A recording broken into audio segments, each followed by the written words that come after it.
Oke, bismillahirrahmanirrahim. Assalamualaikum warahmatullahi wabarakatuh. Waalaikumsalam warahmatullahi wabarakatuh. Ya, alhamdulillah. Allahumma sholli ala Muhammad wa ala ali Muhammad amma ba'du. Ya, segala puji bagi Allah yang telah memberikan nikmat bagi kita semua, nikmat kesehatan, nikmat iman, nikmat Islam, dan diberinya taufik ya kita semua dari Allah Subhanahu wa taala diberikan kemudahan untuk melakukan amalan-amalan yang memudahkan atau menjadikan ya kita insya Allah sebagai penghuni surga. Amin. Kemudian salawat dan salam ya semoga tercurah untuk Nabi kita Muhammad Shallallahu Alaihi Wasallam, keluarganya, sahabatnya, dan juga para pengikutnya. Baik, saudara-saudara sekalian, ya memang di saat ini ya kita masuki di bulan Muharram. Ya, di bulan Muharram ini sudah yang keberapa ini? Puluhan ya. Nah, Jumat 10 itu hari Jumat itu 10 berarti ini Sabtu, Ahad, Senin 13 ya. Ke-13 bulan Muharram. Dan eh, bulan Muharram ini merupakan salah satu bulan yang termasuk bulan haram, ya, bulan haram. Allah Subhanahu wa taala berfirman dalam surat At-Taubah ya, ayat 36 ya, Allah Subhanahu wa taala berfirman, "Inna iddatash syuhuri indallahi itsna asyara syahran fi kitabillahi yauma khalaqas samawati wal arda minha arba'atun hurum." Ya. Dzalikad dinul qayyim fala tadlimu fihinna anfusakum. Nah, ini firman Allah taala, sesungguhnya bilangan bulan di sisi Allah ada 12 bulan ya. Dalam ketetapan Allah di waktu Allah menciptakan langit dan bumi. Di antara 4 bulan ya bulan haram tersebut ya, kemudian Allah Subhanahu wa taala telah menetapkan agama ini sebagai agama yang lurus, maka di sini Allah taala memerintahkan kepada kita, jangan kamu menganiaya diri kamu dalam bulan yang 4 itu. Nah, bulan 4 yang itu bulan apa? Nah, dalam hadis yang diriwayatkan Imam Bukhari dan juga Imam Muslim itu disebutkan keempat bulan tersebut itu bulan Dzulqa'dah, Dzulhijjah, dan Muharram. Ini berurutan ya. Jadi Dzulqa'dah, Dzulhijjah, kemudian Muharram. Nah, kalau Dzulqa'dah itu bulan ke-11, Dzulhijjah itu bulan 12, kemudian Muharram, itu bulan yang pertama ya. Jadi 11, 12, 1 ya. Serta Rajab ya. Jadi Rajab, Sya'ban, Ramadan ya, sebelum, Rajab, kemudian Sya'ban, Ramadan ya, jadi 2 bulan sebelum Ramadan. Nah, kita sekarang pada bulan Muharram ya. Kemudian pada bulan eee, bulan Muharram itu tadi dalam ayat, surat At-Taubah ayat 36 tadi Allah taala berfirman, "Fala tadlimu fihinna anfusakum," ya. Janganlah kalian mendolimi diri-diri kalian di dalamnya, ya. Kenapa demikian? Karena berbuat dosa ya pada bulan-bulan haram itu lebih besar dosanya dibandingkan dengan bulan-bulan yang lainnya. Nah, kalau kita, eee lihat ya di dalam beberapa bulan atau ada yang bulan-bulan yang diutamakan ya, di antaranya bulan Ramadan ya, ketika kita beramal, maka pahalanya dilipat gandakan oleh Allah Subhanahu wa taala ya. Kemudian di bulan haram ini Allah Ta'ala melarang kepada kita untuk berbuat dolim. Nah, kenapa? Ya karena dosanya itu lebih besar daripada kedoliman di bulan yang lainnya, dibandingkan kedoliman di bulan yang lainnya. Meskipun perbuatan dolim itu pun diharamkan ya di bulan-bulan yang lainnya. Jadi bukan berarti, oh kalau ini Muharram tidak berbuat dolim lah. Nanti kalau sesudah Muharram ya, tidak termasuk bulan haram ya dolim ya, bukan seperti itu ya. Tetapi di bulan Muharram, itu lebih-lebih ya untuk tidak berbuat dolim. Ya, lebih hati-hati lagi gitu ya ketika bulan bulan haram pun kita berusaha untuk tidak dolim, apalagi di bulan haram.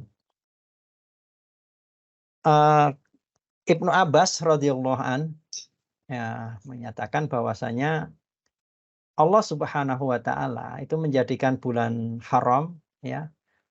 Kemudian Allah Subhanahu wa taala itu membesarkan hal-hal yang diharamkan di dalamnya dan menjadikan perbuatan dosa di dalamnya lebih besar ya. Dan menjadikan amalan soleh dan pahala juga lebih besar. Jadi ketika kita berbuat dolim di bulan haram, maka dosanya lebih besar dibandingkan bulan yang lainnya. Ya demikian juga ketika kita berbuat amal soleh ya, di bulan haram itu juga pahalanya lebih besar dibandingkan dengan bulan yang lainnya.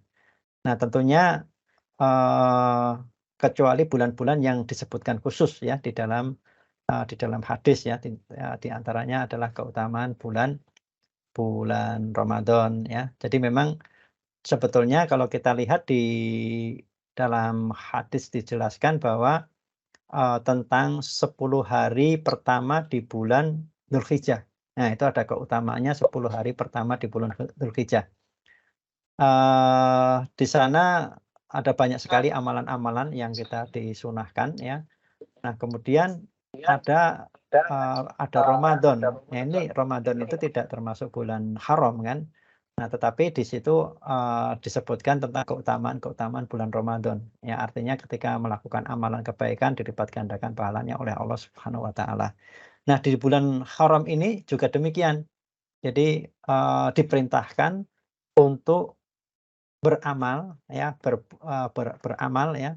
Jadi secara umum di sana bisa kita lakukan amalan-amalan apa saja ya, yang amalan soleh itu kan amalan yang dicintai dan diridhoi Allah Subhanahu wa taala ya. Nah, dicintai berarti Allah taala memerintahkannya dan juga Allah taala meridhoi berarti Allah taala memerintahkan amalan-amalan itu untuk dilakukan. Nah, jadi amal soleh adalah amalan yang dicintai dan diridhoi oleh Allah Subhanahu wa taala, baik itu merupakan amalan dhohir maupun amalan batin. Nah, kemudian Qatadah rahimahullahu taala juga menyatakan bahwa berbuat kezaliman pada bulan-bulan haram ya itu lebih besar kesalahannya dan dosanya daripada berbuat kezaliman di selain bulan-bulan tersebut ya. Meskipun berbuat dolim pada setiap keadaan bernilai besar, artinya ya dosa gitu ya, berdosa ya. Tetapi Allah Subhanahu wa taala membesarkan segala urusannya sesuai apa yang dikehendakinya ya. Jadi ketika berbuat dosa, kedzaliman, maka dosanya lebih besar di bulan haram itu. Demikian juga ketika kita berbuat amal soleh, maka pahalanya juga besar ya. Dan beliau Shallallahu Alaihi Wasallam itu mewasiatkan ya kepada kita dalam hadis yang diriwayatkan oleh Imam Muslim ya. Ittaqu dzulma ya. Fa inna dzulma dzulumatun yaumal qiyamah. Ya. Takutlah kalian itu dengan kezoliman, ya. Karena sesungguhnya kezoliman itu merupakan kegelapan pada hari kiamat. Nah, mungkin, seseorang ketika dolim di dunia itu bisa jadi aman-aman saja, atau bahkan kadang senang karena berhasil berbuat dolim. Nah, ini memang, ya kadang kan ada ya mungkin yang dia itu merasa bangga, merasa puas ketika berbuat dolim. Ada ada, ya ada sebagian manusia yang seperti itu.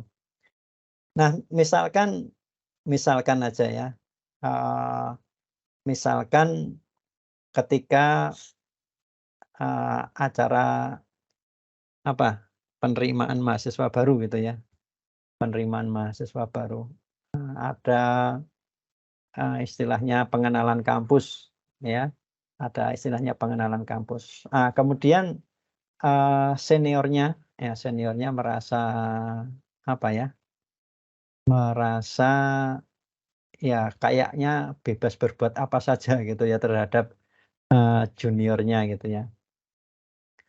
Maka kemudian seniornya itu, eee, melakukan kedzoliman ya, melakukan kedzoliman misalkan, eee, membebani, apa ya, tugas-tugas yang tidak rasional ya, tidak ada manfaatnya gitu ya.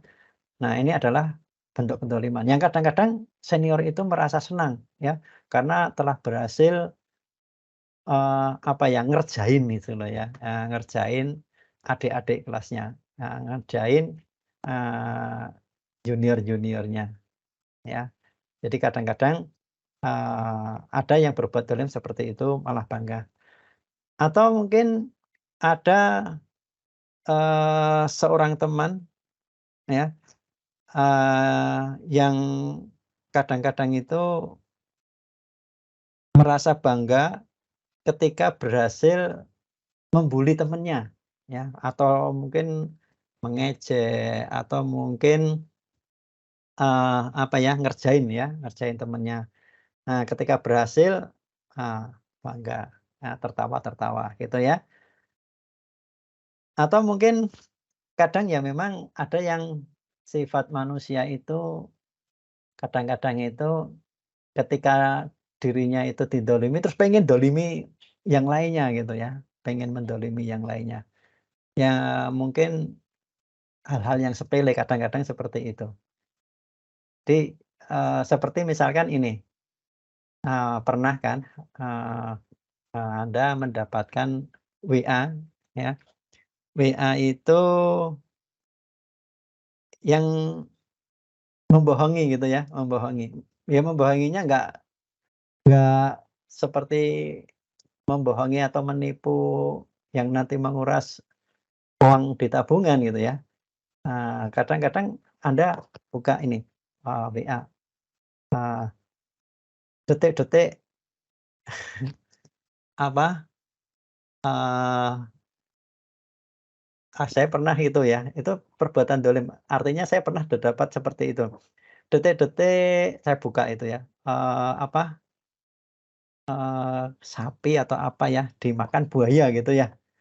Terus kemudian, saya buka, saya perhatikan gitu. Nah, ternyata sampai akhir nggak ada buayanya, terus di situ tulisin, "Nunggu nih ye," gitu ya. Nah, itu kan berbuat dolim ya, membohongi ya, membohongi ya. Dan mungkin banyak lagi hal-hal yang lainnya gitu ya. Jadi, eee, kadang-kadang apa ya, karena merasa dikerjain temennya gitu ya, terus di-share lagi ke orang lain. Wah, supaya biar teman saya juga, eee, apa ya, merasa dikerjain seperti saya dikerjain orang lainnya, jangan seperti itu.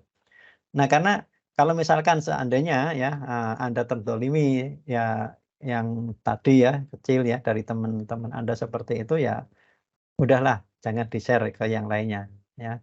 Mungkin hal-hal yang semisal juga ada ya, WhatsApp-WhatsApp yang kadang-kadang itu, terus kemudian di sana tertawa gitu ya, itu kan menunjukkan bahwa yang mengerjain itu tertawa-tawa berhasil mengerjai Anda ketika Anda telah membuat WA gitu ya. Jadi misalkan, ya banyaklah kayaknya saya temukan kadang-kadang kan juga pengen buka, "Apa toh ini?" Gitu nah.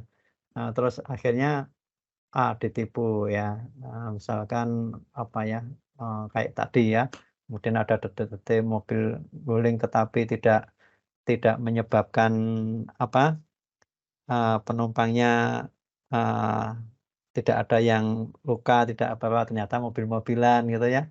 Terus kemudian ada itu yang kadang-kadang kebuka-buka juga, eee eee, kereta apa itu, mau nabrak kejadian, hampir terjadi di daerah sana misalkan ya, kemudian ternyata ada truk keretanya ternyata buat main-mainan gitu, belok gini gitu ya. Nah itu bentuk-bentuk ngerjain, ya, bentuk-bentuk kedzaliman yang mungkin, eee, merasa atau menganggap itu hal yang apa ya, kecil gitu ya, malah cuman kayak gitu aja kan. Dan biasanya kan di ending, WhatsApp yang kayak gitu itu terus tertawa gitu kan di sana. Ini maknanya kan, mereka berhasil apa ya, mengerjain kita dan, mereka bertertawa, ya. Jadi itu di dunia, di dunia. Nah, tapi Allah Ta'ala ya, itu nanti akan membuat, pengadilan di akhirat ya, tentang kedzaliman-kedzaliman yang dilakukan oleh manusia. Nah, pernah sahabat ditanya oleh Rasulullah Shallallahu Alaihi Wasallam, tentang mal muflis ya, "Tahu nggak kalian itu orang yang bangkrut?" Ya. Kemudian sahabat ya menjelaskan bangkrut sebagaimana yang, difahami ya, sebagaimana kita juga, yaitu yang orang yang nggak punya harta, kemudian orang yang nggak punya ya kalau orang dagang itu kan, eee, perlu modal, kemudian jualan barang. Nah, bangkrut itu ya modal habis, barang nggak ada, atau bahkan punya hutang. Nah, itu kan bangkrut, gitu ya. Tetapi maksud Rasulullah Shallallahu Alaihi Wasallam, bangkrut yang nanti di akhirat, ya. Kalau itu memang bangkrut di dunia ya, oke ya. Tapi, Rasulullah ingin menjelaskan tentang kebangkrutan ya, manusia itu di akhirat ya. Di mana dia itu nanti ketika menghadap Allah Subhanahu wa taala di akhirat ya, dia membawa pahala puasa, membawa pahala sholat, pahala ya yang lain-lainnya, pahala sedekah dan lain sebagainya. Tetapi, ya karena dulu ketika di dunia itu mendolimi si fulan ya, mencaci maki si fulan ya, memukul, menendang si fulan ya, ketika di dunia, maka nanti di akhirat akan diadili oleh Allah Subhanahu wa taala ya. Dan ya di akhirat itu kan, ya seseorang itu sudah nggak bawa apa-apa lagi ya, nggak bawa harta, nggak bawa apa gitu ya. Yang dibawa hanyalah amal soleh ya, atau dosa yang pernah dilakukannya, ya. Jadi, eee, ketika nanti ya, di yaumil akhir, orang yang tadi membawa pahala sholat, puasa, ya, atau sedekah, atau pahala-pahala yang lainnya, ketika di dunia itu dia mendolimi saudaranya, maka gimana? Maka orang yang dulu didolimi ya, itu akan diganti dengan pahala yang telah dilakukan oleh orang yang mendolimi, ya. Jadi misalkan si A mendolimi si B, ya, A mendolimi si B, maka pahala si A itu akan diberikan kepada si B karena kedzaliman yang dulu pernah dilakukan, ya. Lalu orang yang bangkrut itu adalah orang yang karena kedzalimannya banyak, ya, maka setelah habis ya amalan yang dia lakukan untuk mengganti kedzaliman tadi, maka dosa orang yang didolimi itu akan diberikan kepada dia, ya, akan diberikan. Nah, sehingga apa? Semakin banyak orang yang didolimi, maka semakin banyak pula amal kebaikannya yang nanti akan digunakan untuk membalas, ya. Jadi kedoliman yang dulu dia lakukan dibalas dengan amalan yang dulu di dunia dia lakukan, amalan kebaikan, ya. Jadi kalau orang, ya banyak didolimi, ya bisa jadi dia nanti mempunyai banyak amal kebaikan dari orang-orang yang pernah dolimi, ya. Dan orang yang berbuat dolim, ya tadi mempunyai banyak amal, amalnya bisa jadi habis untuk mengganti kedoliman yang dulu pernah dilakukan. Dan ketika amalan itu sudah habis, maka gimana? Terhadap orang-orang yang masih didolimi dan belum terbayarkan dengan amal soleh dia, maka dosa orang-orang yang didolimi itu akan diberikan kepadanya. Jadi dosa-dosa si B tadi karena amalan si A sudah habis ya untuk memberikan ganti terhadap kedolimannya, maka nanti dosa-dosa si B ya atau mungkin ada yang didolimi si C akan diberikan kepada si A. Nah, sehingga bangkrut ya. Artinya dia ke akhirat ya membawa amalan pahala, amalan soleh ya. Tetapi karena banyak kedoliman yang dia lakukan, maka apa? Tinggal dosa-dosa orang yang didolimi diberikan kepadanya. Ya. Ya kalau Allah Subhanahu wa taala tidak mengampuni, maka akan diadab oleh Allah Subhanahu wa taala, ya. Fayaghfiru lima yasha wa yu'adzibu ma yasha. Allah mengampuni dosa yang Allah kehendaki dan mengadab dosa yang tidak diampuni oleh Allah Subhanahu wa taala. Nah, jadi ketika seseorang itu berbuat dolim, ya berbuat dolim, nah maka apa? Kendolimannya itu akan kembali kepada dirinya sendiri.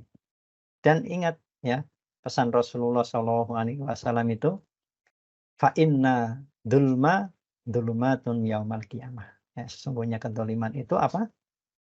Merupakan kegelapan ya di yaumil akhirat nanti.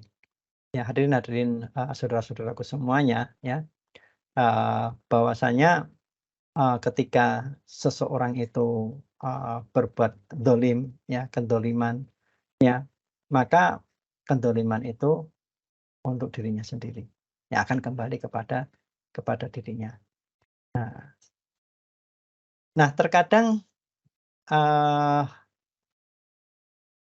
ada orang yang menganggap ya bahwa kedoliman itu hanya kepada manusia. Kadang-kadang kan anggapannya seperti itu ya. Hanya kepada manusia. Tetapi sesungguhnya,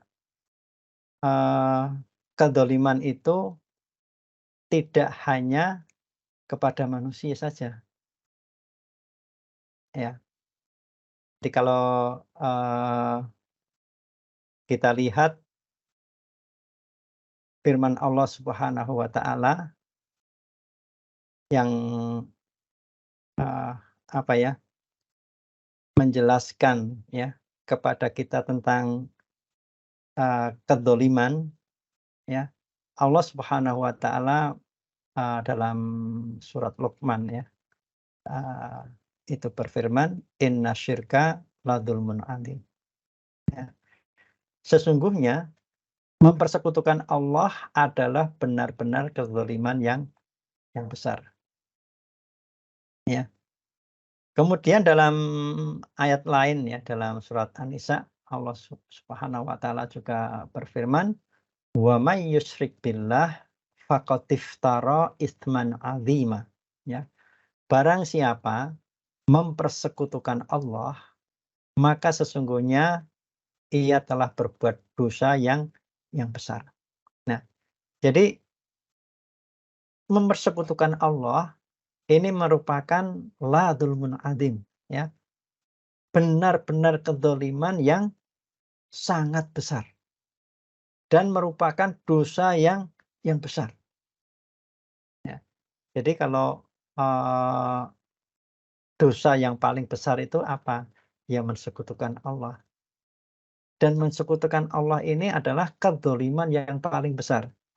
Nah, kalau tadi ya kita, atau manusia melakukan kedzaliman-kedzaliman manusia kepada yang lainnya atau mungkin juga bahkan, dolim itu juga bisa kepada makhluk yang lainnya ya, kepada hewan, ya kepada tumbuh-tumbuhan, ya kepada jin ya. Nah, itu bisa juga seseorang itu berbuat dolim kepada mereka, ya tidak hanya manusia. Nah, contohnya kedzaliman, kepada hewan ya. Kedzaliman kepada hewan, misalkan ya, memelihara hewan, kemudian tidak memberi makan. Nah, sampai hewannya mati misalkan ya, atau nggak sampai mati, sampai hewannya sakit misalkan ya, sampai hewannya kelaparan. Nah, ini juga merupakan kedzaliman kepada hewan, gitu ya. Jadi kalau memang, eee, tidak mau memelihara hewan, ya hewan itu dilepas saja, ya. Tapi ada yang memelihara hewan tapi nggak mau apa ya, hewan itu dikurung ya, tapi nggak pernah dikasih makan atau jarang dikasih makan gitu ya, sehingga sampai-sampai, mengalami kematian. Dan juga ya kadang-kadang ya ini termasuk, eee, kedzaliman yang kadang-kadang mungkin bisa jadi wallahu a'lam ya, nggak disengaja ya. Misalkan, apa, hewan, ya hewan kembali ke hewan lagi ya. Kemudian ya hewan itu kan ada apa ya, nafsu juga ya, nafsu juga ya, selain nafsu apa, selain nafsu makan kan juga ada nafsu biologis ya hewan. Nah misalkan, tidak diberi pasangan, kemudian, dia sendirian, nah itu kan juga merupakan bentuk bentuk kezaliman. Ya supaya nggak zalim ya di dalam salam sangkar itu ya dikasih pasangan ya, biar biar, memang, hewan pun kan juga mempunyai kebutuhan seperti itu ya, tidak berdolim. Nah, jadi banyak sekali misalkan, kedzaliman itu misalkan membunuh hewan pun ya, nah itu kan tidak boleh dolim. Kita ketika misalkan, mau kurban atau menyembelih hewan, ya sembelihan ya, nah, itu kan disunahkan untuk apa, dipertajam pisaunya. Jadi, kalau dolim itu ya pakai pisau yang nggak tajam, wah gitu ya, menyembelihnya malah nggak mati-mati karena pisaunya nggak tajam, ya. Atau kadang membunuh, pernah mungkin apa, pernah ada orang yang membunuh apa, tikus itu ya. Ada yang pernah nggak mungkin orang membunuh tikus itu dengan cara apa, dibakar gitu ya. Karena ditangkap pakai kurung, dikurung itu, terus mau membunuhnya gimana ini, bingung gitu ya. Akhirnya, tikusnya itu di dalam kurungan dikasih, bensin atau kasih minyak tanah gitu ya, terus dibakar. Nah, terus baru biar keluar lari dengan terbakar. Nah, ini bentuk kedzaliman. Atau kadang ada yang nangkap tikus ya, dikurung, kemudian, supaya mati gimana ini, direndam ya, masukkan ke sungai gitu atau apa ya, biar mati pelan-pelan gitu ya. Nah, jadi kalau membunuh pun, maka, sebaiknya ya segera ya. Nah, kita kan disunahkan ya untuk membunuh cicak itu ya. Cicak. Jadi kalau, di hadis itu juga dijelaskan ketika seseorang itu membunuh cicak dengan satu pukulan, nah itu lebih lebih, utama ya dibandingkan dengan membunuh dengan 2 pukulan. Artinya kan ketika, membunuh cicak pun ya, itu kan disunahkan dengan apa, yang segera ya. Membunuh yang hewan untuk diperintahkan dibunuh itu juga segera untuk dibunuh, tidak, apa ya, dibuat pelan-pelan matinya gitu ya. Atau mungkin kadang ada yang, eee, pernah orang apa, hobi menembak gitu ya. Nah, terus kemudian cari hewan dijadikan sasaran gitu ya, untuk, ditembak ya. Ini merupakan bentuk-bentuk kedzaliman ya. Nah, ini bentuk kedzaliman kepada makhluk. Nah, bentuk kedzaliman kepada Allah itu merupakan kedzaliman yang amat besar ya. Jadi innasyirka ladzulmun adzim ya. Ini merupakan hak Allah Subhanahu wa taala untuk disembah, diibadahi dan tidak menyekutukan dengan sesuatu apapun. Nah, jadi kalau kepada manusia pun bisa seperti itu, apalagi kepada Allah Subhanahu wa taala ya, yang mana Allah Subhanahu wa taala itu adalah apa?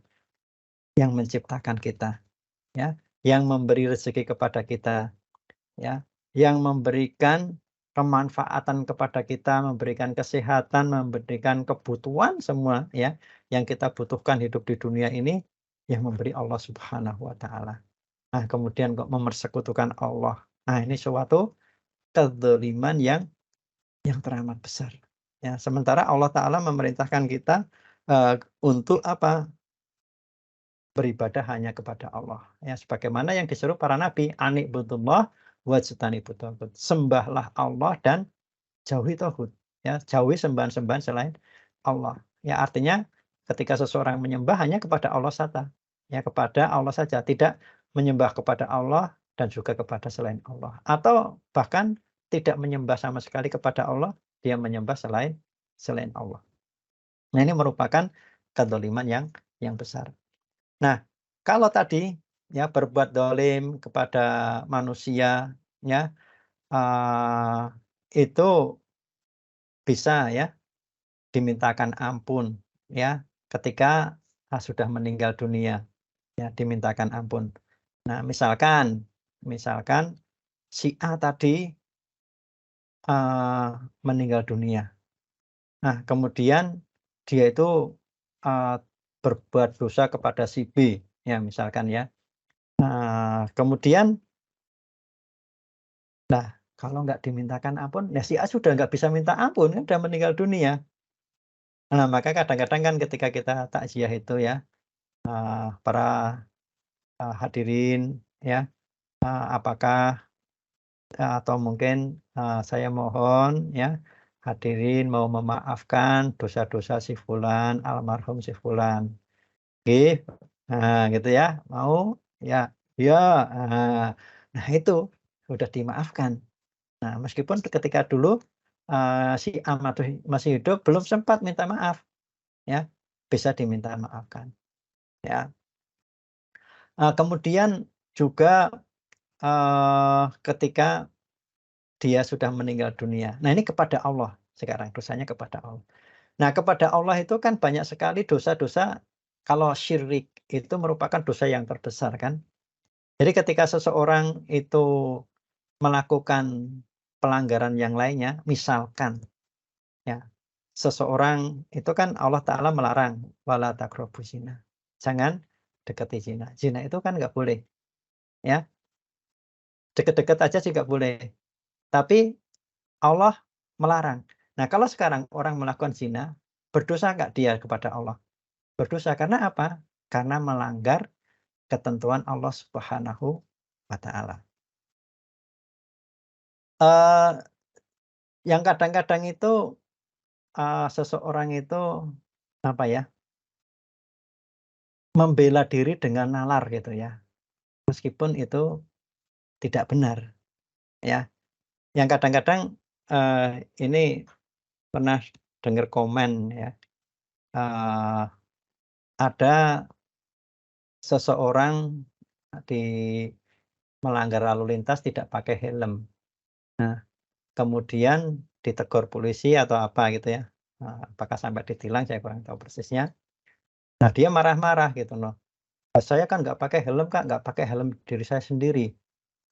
Kalau misalkan saya kecelakaan, kepala saya pecah kan juga kepala saya sendiri, tidak kepala orang lain, tidak merugikan orang lain, tidak merugikan Pak Polisi, tidak nah, itu kan cara-cara berpikir yang salah, ya.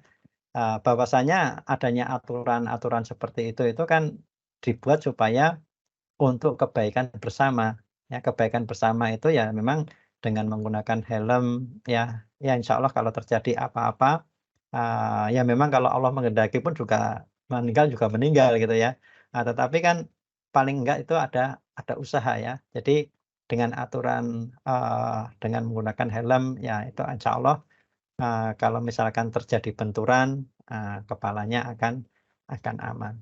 Nah ini kan memang, eee, untuk kemaslahatan bersama. Nah apakah, ketika manusia itu melanggar ketentuan Allah akan berdebat seperti itu di hadapan Allah?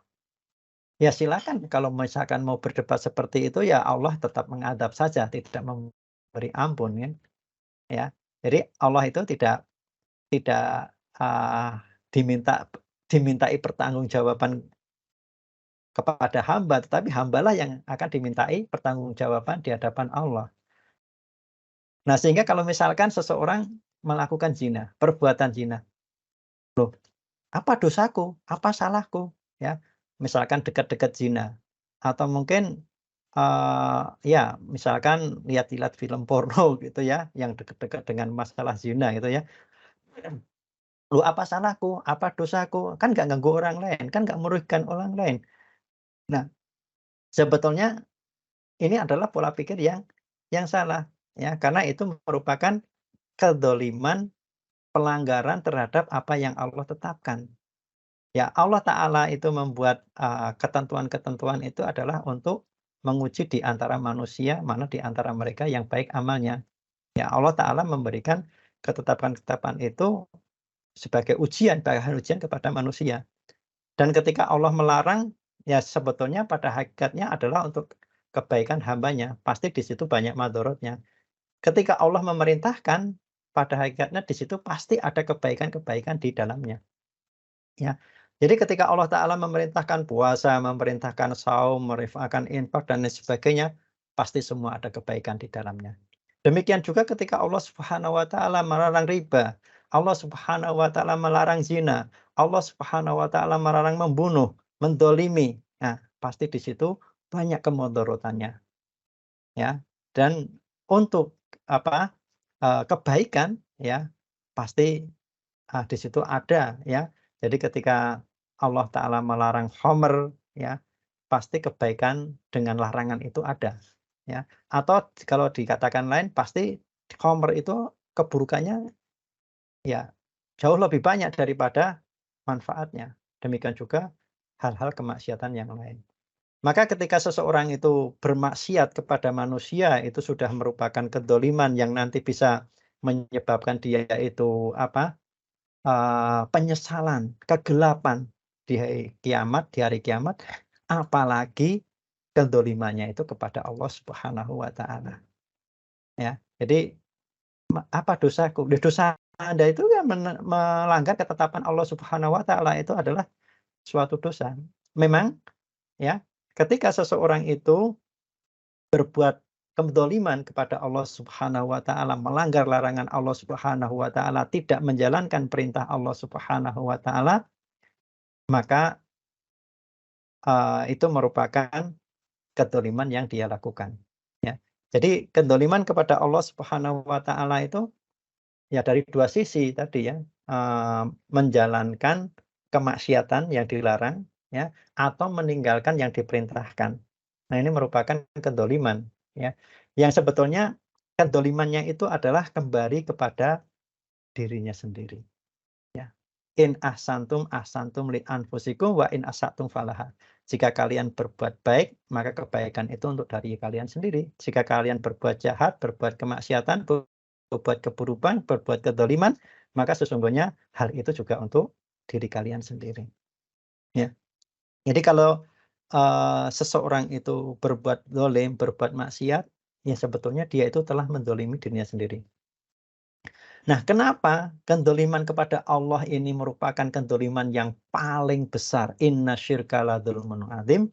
Karena ketika seseorang berbuat kedzaliman yang paling besar ini kepada Allah Subhanahu wa taala dan ya, sampai mati dia tidak bertobat, dia tidak memohon ampun kepada Allah Subhanahu wa taala, maka apa? Maka dosanya tidak diampuni oleh Allah Subhanahu wa taala. Ya, inna syirka la dzulmun adzim. Ya. Innallaha la yaghfiru ayyusyraka bihi wa yaghfiru ma duna dzalika liman yasha. Allah tidak mengampuni dosa syirik dan mengampuni dosa selain syirik bagi yang Allah kehendaki.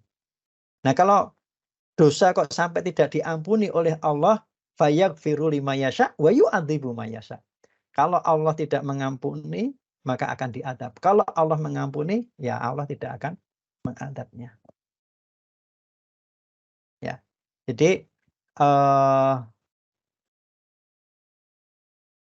kedoliman, ya, kedoliman manusia, ya, itu bisa terhadap manusia, bisa terhadap jin, ya, bisa terhadap hewan, bisa terhadap tumbuh-tumbuhan, ya. Nah, juga bisa kedoliman itu dilakukan kepada al-khaliqnya. Nah, bahwasanya, ya, bahwasanya ketika seseorang itu melakukan kedoliman yang paling besar ini, ya, yang paling besar, dan sampai mati, ya, dia itu tidak bertobat, ya, maka dosanya tidak diampuni oleh Allah Subhanahu wa taala. Dan nanti gimana? Penyesalan di akhiratnya, ya dia termasuk orang-orang yang penghuni neraka, yang mereka itu kekal di dalamnya. Nah, memang terhadap kedzaliman yang selain syirik tadi, ya kalau Allah mengampuni, ya akan diampuni oleh Allah. Ya bagaimana bisa diampuni Allah? Maka ketika anaknya mendoakan, ketika saudaranya mendoakan, ketika teman-temannya mendoakan. Jadi misalkan si A meninggal dunia, di sana ada dosa kedzaliman kepada Allah, ada kedzaliman pelanggaran-pelanggaran terhadap larangan Allah, ya, pelanggaran-pelanggaran terhadap perintah Allah, ya. Kemudian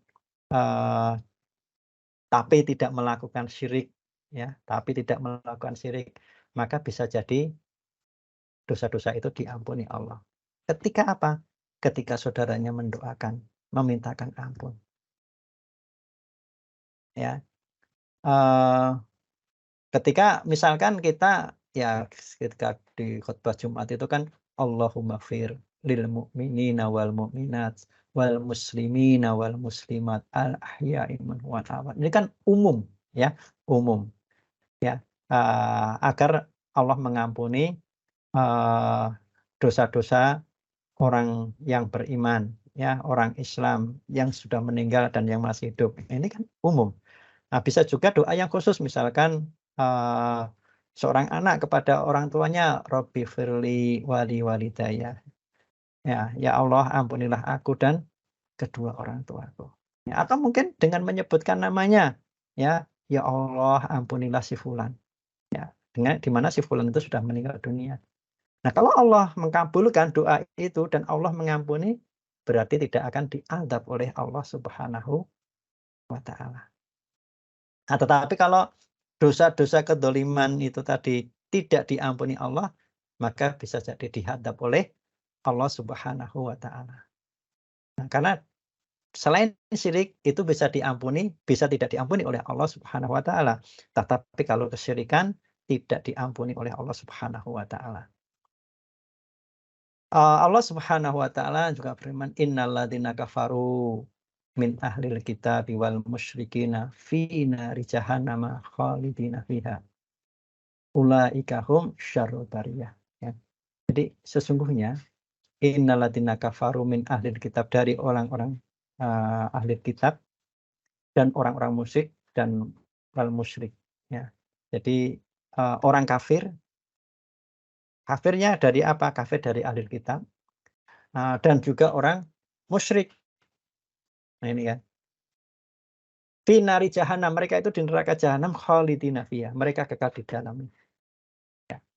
Jadi orang-orang, eee kafir, ya, orang-orang ingkar yang dia itu, tidak mau menerima Islam, ya, dari siapa ya? Tentu dari ahli kitab, karena memang, sebelum Islam kan ahli kitab dulu, Yahudi dan Nasrani, ya. Yang mana sebetulnya di dalam kitab mereka, ya, itu sudah dijelaskan akan datangnya rasul terakhir, yaitu Rasulullah Shallallahu Alaihi Wasallam. Tetapi dia tidak mau menerima, maka dia termasuk orang-orang yang kafir, ya, orang-orang yang ingkar, orang-orang yang tidak mau menerima Islam. Ini termasuk orang yang fi nari jahannam khalidina fiha. Ya.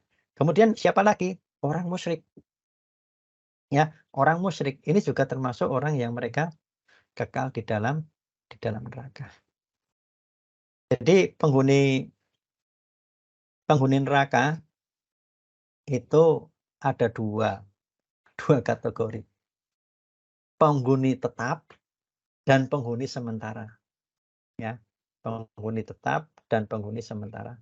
Nah, penghuni tetap siapa? Ya tadi, orang kafir, orang musyrik. Penghuni sementara siapa? Orang yang dia itu banyak dosanya dan ada dosa-dosa yang tidak diampuni Allah Subhanahu wa taala. Sementara dia termasuk orang yang beriman, ya. Orang yang beriman tidak diampuni, ada dosanya yang tidak diampuni oleh Allah, maka diazab oleh Allah Subhanahu wa taala. Setelah selesai azabnya, ya, dosa-dosanya diazab, sudah selesai, maka dia akan keluar dari neraka. Ini penghuni neraka yang tidak permanen, tidak tetap. Nah, tadi yang kafir, musyrik, nah itu permanen. Nah, ini semua ini termasuk, nah kalau kita lihat kategorinya termasuk orang-orang yang dolim, ya kan? Ya, yang Allah Ta'ala melarang perbuatan dolim kepada kita di bulan haram ini. Bulan Muharram termasuk ini. Ya, yang diharamkan. Ya, bulan yang diharamkan. Nah, haramkan dari apa? Dari berbuat kemaksiatan. Dan juga dijelaskan haram juga dalam melakukan peperangan. Jadi kalau di bulan-bulan tadi tidak boleh melakukan peperangan. Ya. Nah, ya kalau kita secara fisik saat ini mungkin nggak melakukan peperangan secara fisik, ya. Nah, tapi bagi kita berarti apa? Menghindari perbuatan-perbuatan dolim. Nah, tadi kalau penghuni neraka itu ada dua, permanen dan sementara. Nah, penghuni surga bagaimana? Nah, penghuni surga itu bisa dikategorikan menjadi tiga. Ya. Yang pertama itu mereka yang masuk surga tanpa hisab, tanpa azab. Kemudian yang kedua, mereka itu yang dihisab tapi tidak diazab karena diampuni dosanya oleh Allah Subhanahu wa taala. Kemudian yang ketiga, itu orang-orang yang telah diazab dari neraka karena ada iman di dalam hatinya, maka dimasukkan ke dalam surga. Nah, sehingga yang ketiga ini penghuni surga, mantan penghuni neraka, ya. Jadi, penghuni surga jahamaniyun, mantan penghuni neraka jahanam. Nah, jadi ini, penghuni-penghuni surga. Nah, kalau kita suruh milih, pilih yang mana? Pertama, kedua, atau ketiga? Pilih yang mana? Bentar, ini nggak lihatnya, sorry. Melihat pesertanya mana ini?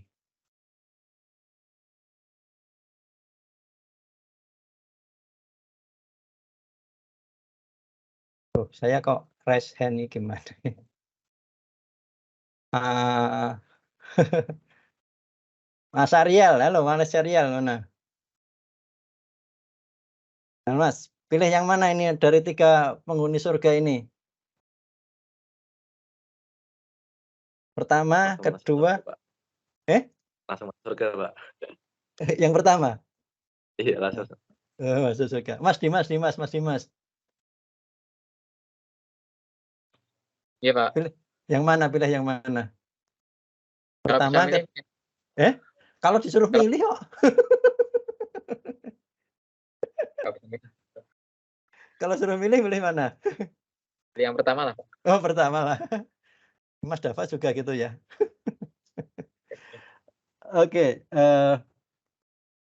kita memang berharap ya kalau bisa ya itu yang pertama ya, itu memang seorang muslim yang apa ya, yang, ideal gitu ya.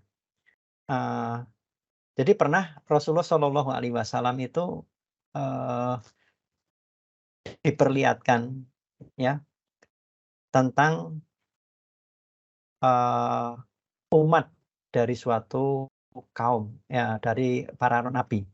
Jadi Rasulullah itu pernah diperlihatkan, jadi umat dari suatu nabi. Jadi ada nabi yang dia itu pengikutnya itu sedikit, ya ada yang 2, bahkan ada yang nabi itu tanpa pengikut. Ya Masya Allah, itu nabi ya, kelasnya nabi ya, nggak ada pengikut. Nah kemudian Rasulullah diperlihatkan, umat yang banyak gitu ya, umat yang banyak. Dan Rasulullah berharap itu umatku ya, tetapi ternyata umatnya Nabi Musa. Jadi umatnya Nabi Musa itu banyak. Kemudian diperlihatkan lagi umat yang lebih banyak. Nah, ternyata itu adalah umat Rasulullah Shallallahu Alaihi Wasallam.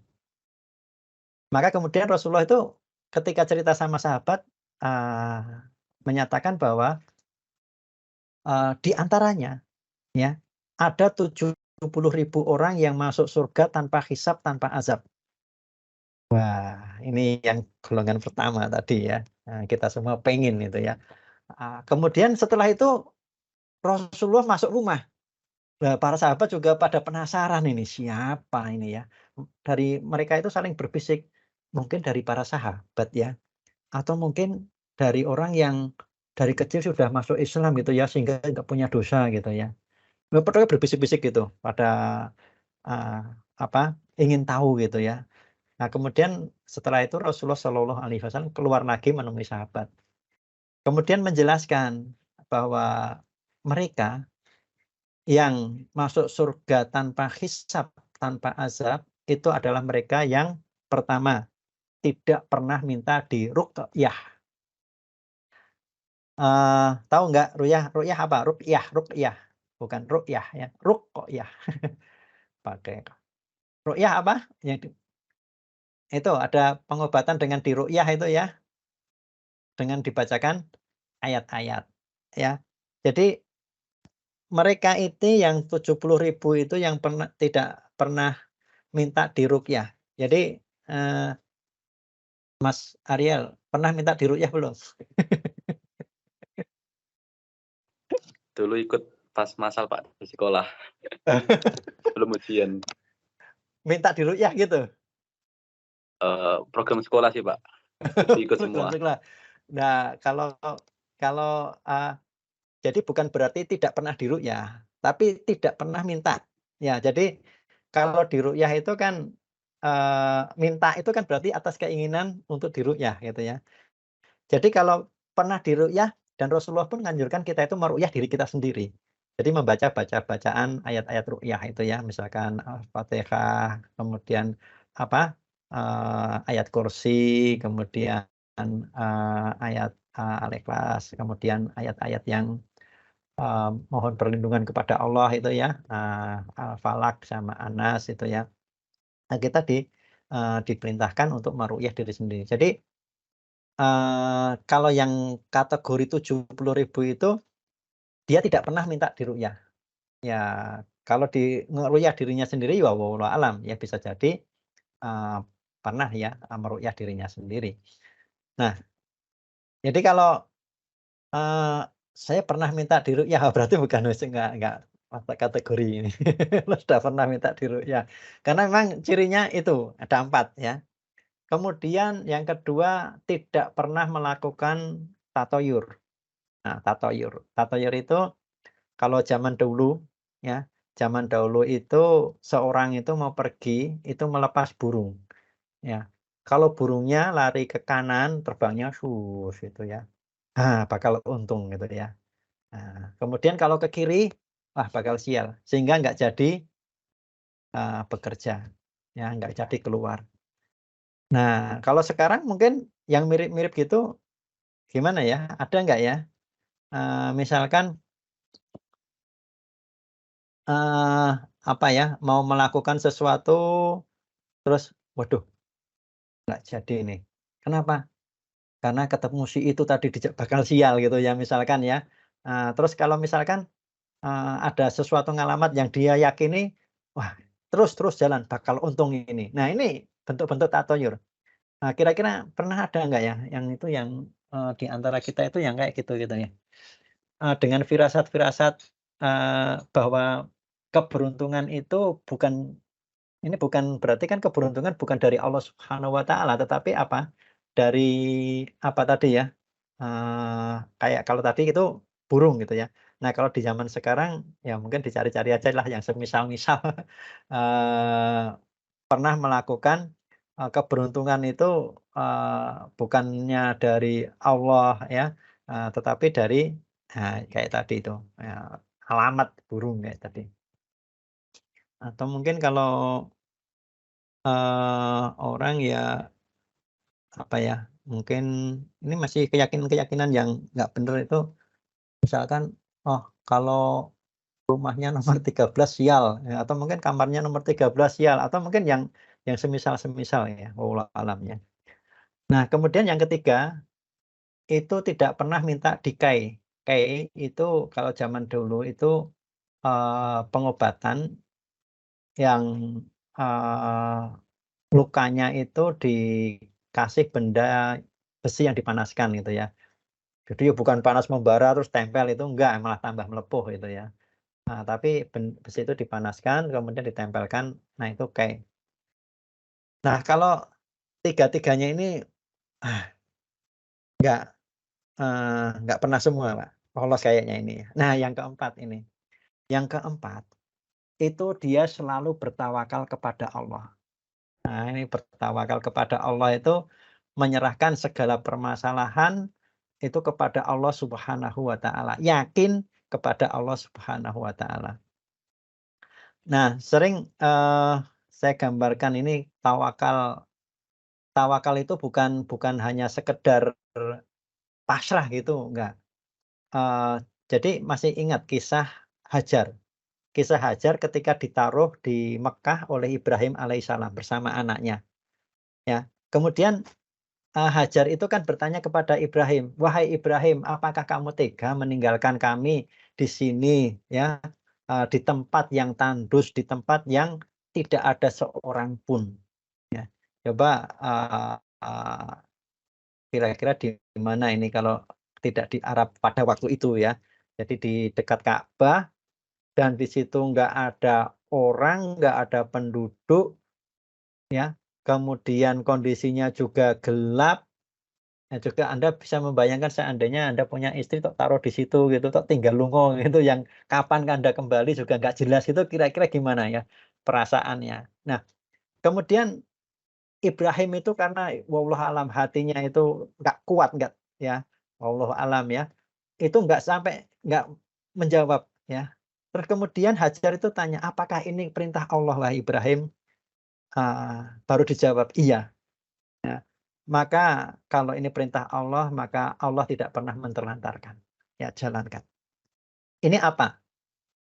Tawakalnya, bahwa ketika seseorang itu menjalankan perintah Allah, pasti Allah tidak menterlantarkan. Jadi ketika Anda, ya, kita semua ini melakukan sesuatu, menjalankan perintah Allah yang kadang-kadang secara logika ini bakal nggak enak gitu ya. Nah, tetapi kalau bertawakal kepada Allah, maka dia yakin bahwasanya dengan menjalankan itu, Allah Ta'ala akan memberikan yang terbaik, ya. Jadi kadang-kadang misalkan mahasiswa, ini kalau saya nggak nyontek nggak bakal bisa nilai baik. Nah, nyontek itu pelanggaran nggak? Pelanggaran. Atau mungkin kadang-kadang, eee, kalau saya nggak pacaran, mana mungkin punya, istri idaman gitu kan. Nah, itu juga juga seperti itu. Jadi ragu terhadap perintah Allah, "Wala taqrabuz zina." Ya kan? Nah, kemudian juga kadang-kadang ada yang Nah, kalau nggak kredit ya bagaimana mungkin bisa punya rumah, bagaimana bisa mungkin punya kendaraan, kan gitu, kadang-kadang kan gitu. Jadi tidak yakin kepada larangan Allah, bahwa larangan Allah itu akan memberikan kebaikan baginya. Nah, orang yang bertawakal kepada Allah ketika menjalankan perintah Allah yakin bahwa asalnya Allah akan memberikan kebaikan baginya. Jadi hajar itu seperti itu. Karena ini adalah menjalankan perintah Allah, pasti Allah tidak akan menterlantarkan. Pasti Allah akan memberikan yang baik. Nah, tetapi bagaimana kita lihat kisahnya? Ternyata bekalnya juga sudah habis, kemudian haus anaknya, dia sendiri juga haus, ya. Maka gimana? Apakah, "Ya Allah, terus turun?" Enggak, berusaha kan mencari. Jadi itu bentuk tawakal itu percaya bahwa Allah lah yang memberinya dan ada usaha. Nah, gitu ya. Jadi kalau Anda belajar kuliah ini tawakal kepada Allah, maka Anda yakin bahwasanya ketika Anda menjalankan hal yang benar di dalam perkuliahan, pasti Allah akan memberikan pertolongan dengan kebaikan. Kemudian apa? Anda usaha melakukan. Sebagaimana Hajar, berusaha mencari, ya, mencari air dari Sofa Marwah. Kemudian berusaha untuk melihat kan, barangkali sana ada air. Ya ada usaha kan ini. Jadi bertawakal kepada Allah itu bukan berarti diam terus, ya Allah, Gus diem aja doa gitu aja gitu. Nanti kan Allah menghendaki makanan turun dari langit, turun. Nggak seperti. Kalau tetangga mau ngasih kan bakal digerakkan Allah. Ya memang bisa jadi gitu ya. Tapi kan kita bukan umatnya Nabi Isa yang turun makanan dari langit gitu ya. Jadi, eee, tidak juga sebagaimana Maryam itu ya, yang di dalam tempat yang, di dalam mihrabnya gitu, kemudian Allah Ta'ala memberikan makanan seperti itu gitu ya. Nah, maka Hajar berusaha untuk mencari air dari Sofa Marwah sampai 7 kali. Nah, ini bertawakal kepada Allah. Nah, apakah ya setiap ya, eee apa yang kita lakukan setiap kehidupan kita itu selalu bertawakal kepada Allah. Nah, karena kejadian ini harus sampai kita meninggal gitu ya. Bener nggak selalu bertawakal kepada Allah? Ya kalau 4 ini masuk, ya insya Allah termasuk yang pertama tadi. Nah, waktu itu kan Ukasyah kan, memohon kepada Rasulullah, "Ya Rasul, ya doakan aku termasuk golongan itu." Maka didoakan oleh Rasulullah, "Kamu termasuknya, insya Allah termasuknya." Kemudian ada orang yang lain, ya, ya biasa kan kalau ada gitu, ada dapat ini pengen ikut-ikutan juga ya, maka dikatakan, "Kamu telah didahului oleh Ukasyah." Ya, artinya di antara 70.000 orang yang masuk surga tanpa hisab, tanpa azab itu apa? Siapa? Ukasyah tadi, ya. Nah kemudian, kalau misalkan nggak masuk ini, yang kedua tadi ya, yang apa, Allah Ta'ala mengampuni dosanya, ya, kalau bisa ini ya. Ya, makanya, eee, kita itu mempunyai doa yang disebut doa sapu jagat, ya. Apa itu Mas Naufal, Najib, doanya gimana?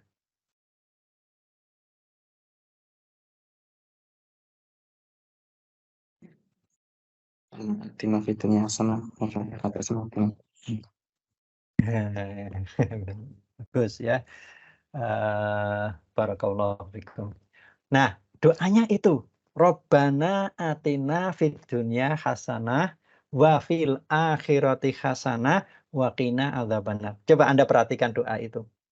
Ya Allah, berilah kami apa? Kebaikan di dunia dan juga berilah kebaikan di akhirat. Nah, sebetulnya kalau kita lihat cukup ini kan, ya kan? Ya, dunianya baik, akhiratnya baik, ya. Tetapi ditambahi apa? Wa qina adzabannar. Dan jauhkan dari api neraka. Karena tadi yang kedua sama ketiga, ini orang yang beruntung enggak? Beruntung karena masuk surga kan. Mendapat kebaikan di akhirat enggak? Iya, mendapat kebaikan di akhirat. Ya enggak? Karena masuk masuk surga. Nah, cuman yang ketiga ini gimana? Kena api neraka enggak? Kena, ya. Karena diadab dulu kan tadi. Nah, diadab dulu di neraka baru masuk masuk surga. Jadi kita itu memohon tadi ya, kalau Mas Dimas, Mas Ariel minta yang Dava juga gitu, satu ya, itu ya memang ini ya. Kalau enggak ya nomor loro ini mau loh, ya, dihisab tapi tidak diazab. Ya, makanya kan kita berdoa Robbana atina fid dunya hasanah wa fil akhirati hasanah wa qina adzabannar dan jauhkan dari api neraka, ya. Ya kalau bisa ya nomor 2 lah kalau enggak nomor 1 kan gitu ya. Nah, ini memang harapan kita gitu ya. Makanya kan ya mudah-mudahan ya, dosa-dosa kita diampuni oleh Allah Subhanahu wa taala, sehingga tidak diazab itu. Ini ya wis paling bagi orang yang beriman ini, apa ya, ranking nomor telu ya, ranking nomor 3 ya kalau bisa ya nomor 1, nggak bisa ya nomor 2. Ini kayak oh yang ini memang kuncinya ada keimanan ya, keimanan di dalamnya.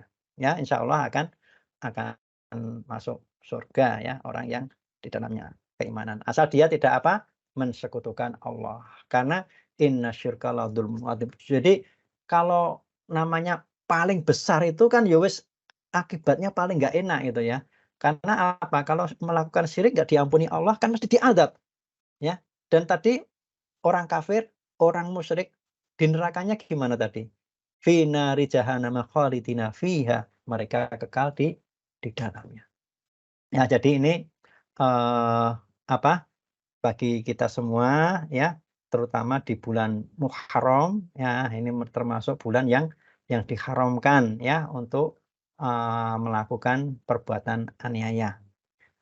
Nah memang ada amalan-amalan, di bulan Muharram itu ya, tapi sudah lewat ya, di antaranya puasa, Asyura gitu dan puasa sebelumnya. Ya insya Allah itu dulu, yang bisa saya sampaikan ya. Jadi mohon maaf tadi masuk itu nggak bisa ke apa, ke mana itu, ke tim itu ya, tadi baru harus kontak Mas Ariel gitu, baru bisa dimasukkan gitu ya. Jadi mohon maaf sehingga tadi mulainya juga molor ini. Ini sepertinya berakhirnya juga molor. Di jadwal jam 9.45 gitu ya. Nggak apa-apa, mungkin sebelum, diakhiri barangkali ada diskusi atau mungkin langsung diakhiri Mas, gimana? Ini Mas MC-nya. Ada diskusi dulu Pak seharusnya Pak. Ada diskusi dulu ya? Ya, oke silakan barangkali, ada, kalau enggak saya akhiri dengan kafaratul majelis ya. Tapi kalau masih ada, ya silakan mungkin saya akhiri untuk isiannya, materinya itu dulu. Saya kembalikan ke MC. Baik, kepada Mas Ariel layar saya persilahkan. Terima kasih dari MC. Sebelumnya Assalamualaikum warahmatullahi wabarakatuh. Waalaikumsalam. Selamat pagi Pak Wahyudi dan teman-teman semuanya ya. Alhamdulillah bisa menyampaikan waktunya untuk berkumpul pada kajian rutin pada pagi hari ini. Mungkin sedikit tanya sih Pak tentang ya mungkin menyoroti kemarin tentang kejadian kereta api yang di Madukoro itu Pak. Mungkin ya viral sih Pak, banyak diberitakan. Nah itu ya pas ngepasi malam satu syuro. Nah terus ada omong-omongan kalau malam satu syuro itu jangan kemana-mana atau lebih baik di rumah, terus tengah malamnya kayak mandi, kayak kalau ada Jawa kan kebanyakan ada yang bilang gitu sih Pak. Nah mungkin dari bahan Bapak sendiri mengenai kejadian seperti itu dan bertepatan di tanggal 1 Syuro, kemudian bagaimana untuk menghadapi kayak omongan seperti itu tuh gimana Pak? Soalnya dari adat-adat Jawa itu kebanyakan ada kebiasaan khusus lah untuk di malam 1 Syuro tersebut Pak. Begitu Pak. Ya, terima kasih Mas Ariel. Ya, sebetulnya kalau, kita sebagai orang yang beriman, nah itu kan diperintahkan untuk berilmu sebelum beramal, berilmu sebelum, melakukan beramalan ya, baik amalan itu kan bisa amalan fisik, bisa juga amalan, perkataan, amalan hati dan lain sebagainya. Nah maka demikian juga terkait dengan hal itu. Jadi, itu kan keyakinan, ya. Jadi Allah Ta'ala berfirman, "Fa'lam annahu la ilaha illallah," ya. Jadi, ilmuilah, ya. Jadi, mengetahuilah dulu, ya, ketahuilah, ya, bahwa tiada ilah, la ilaha illallah, ya, tidak ada ilah selain Allah. Bahwa, ketika kita itu beramal, berpendapat, kemudian berbicara, ya maka harus berilmu dulu, ya. Nah, seperti kejadian itu misalkan ya, kejadian, kemarin itu memang qadarullah 1 suro gitu ya, atau 1 Muharram gitu ya, kejadian seperti itu. Nah, kalau seandainya, ini seandainya, mengandai-andaikan itu memang, kan bisa menjerumuskan ke dalam setan karena mengandaikan itu maksudnya, kalau terkait dengan kejadian yang lalu sudah terjadi, kemudian, di sini mendapatkan musibah misalkan ya, terus kemudian orang mengatakan, "Andai kamu tadi tidak begini, maka tidak akan begini." Nah, itu nggak boleh. Ya, itu, mengandai-andaikan yang, tidak diperbolehkan. Nah, cuman, misalkan ya, kejadian itu terjadi pada tanggal, 28 Dzulhijjah misalkan ya, belum masuk, apakah orang akan bilang bahwa 28 Dzulhijjah itu orang harus hati-hati karena kan enggak gitu. Nah, terus seandainya kejadian itu tidak terjadi, terus orang kan juga kok terus, eee, wah kok nggak ada kejadian yang aneh ya di 1 Muharram gitu ya. Lah kan, Eee, kejadian itu kan sesuai kehendak Allah Subhanahu wa Ta'ala, kapan akan terjadi gitu ya. Jadi, Allah Ta'ala berfirman dalam surat Al-Hadid itu ya, eee, "Ma asaba min musibatin fil ardi wala fi anfusikum illa fi kitabim min qabli an nabra'aha inna dzalika 'alallahi yasir," ya. Bahwasanya tidaklah terjadi musibah, eee di muka bumi atau pada dirimu sendiri, kecuali telah Allah tetapkan sebelum Allah menciptakan kalian, dan ini adalah mudah bagi Allah. Jadi musibah-musibah, ya itu sudah Allah Ta'ala tetapkan itu sebelum Allah menciptakan kita, ya. Jadi ingat bahwa makhluk yang pertama Allah Ta'ala ciptakan itu kalam, pena. Kemudian Allah Ta'ala memerintahkan pena untuk menulis ketetapan Allah. Ya, dari ini sampai akhir ya, sampai sampai yang Allah hari akhir apa sampai yang Allah kehendaki ya. Nah, maka apa, itu kan sudah Allah tetapkan dan tadi bahwa musibah yang terjadi pada dunia ini, kemudian dan juga pada diri manusia, itu telah Allah tetapkan dan itu mudah bagi Allah. Artinya apa? Kalau Allah menetapkan tanggal 1 Muharram, jam sekian, tahun 1445 Hijriah, terjadi tabrakan kereta api di Madukoro, Jalan Madukoro dengan trailer, ya, itu ya sudah Allah tetapkan, ya akan terjadi, karena mudah bagi Allah. Ya, kalau Allah menetapkan musibah tidak terjadi, ya tidak akan terjadi meskipun manusia pengen gitu ya.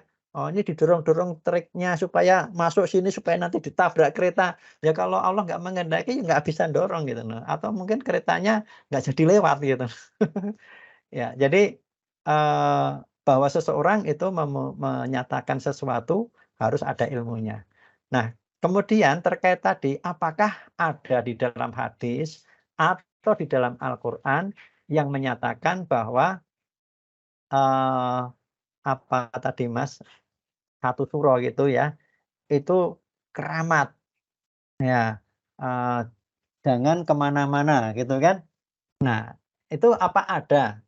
Ya kalau nggak ada ya jangan menjadikan keyakinan. Nah, karena kalau keyakinan itu muncul sementara tidak dari Islam, nah itu adalah keyakinan yang mengada-ada, ya. Jadi termasuk yang kadang istilahnya bid'ah itu ya, mengada-ada ya, tidak ada sumbernya, tidak ada dasarnya. Ya. Tapi kalau malah itu jadi keyakinan, nah itu malah yang jadi bermasalah gitu. Nah, seperti ini, misalkan orang Nasrani ya,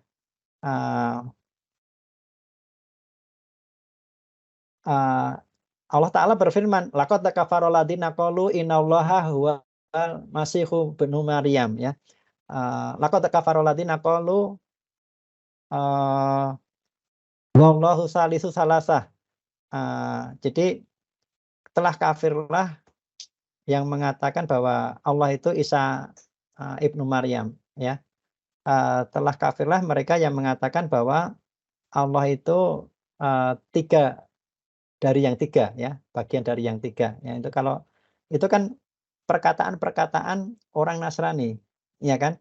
Nah, perkataan itu benar atau tidak? Tidak benar karena tidak ada dasarnya. Nah, kemudian menjadi keyakinan. Nah, maka itu termasuk orang yang sesat, bukan? Sesat kan? Nah, makanya kan di dalam Al-Qur'an, dalam Al-Fatihah itu kan ihdinas siratal mustaqim siratal ladzina an'amta 'alaihim ghairil maghdubi 'alaihim waladdallin. Maghdub itu orang Yahudi dan dolim itu adalah orang-orang Nasrani, orang-orang yang tersesat. Karena apa? Karena dia itu beramal tanpa ilmu. Ya, jadi termasuk tadi meyakini bahwa Al-Masih itu adalah Allah, kemudian Allah itu adalah salah satu dari yang tiga, itu kan ada yang disebut dengan Trinitas itu ya. Nah, itu adalah keyakinan yang timbul tidak berdasarkan nas, tidak berdasarkan ilmu. Nah, kalau nanti timbul keyakinan yang tadi nggak ada nasnya, nah ini jangan-jangan malah jadi tersesat gitu ya. Jadi mungkin itu sedikit yang bisa saya sampaikan, wallahu a'lam. Ya, gitu Mas Aryo.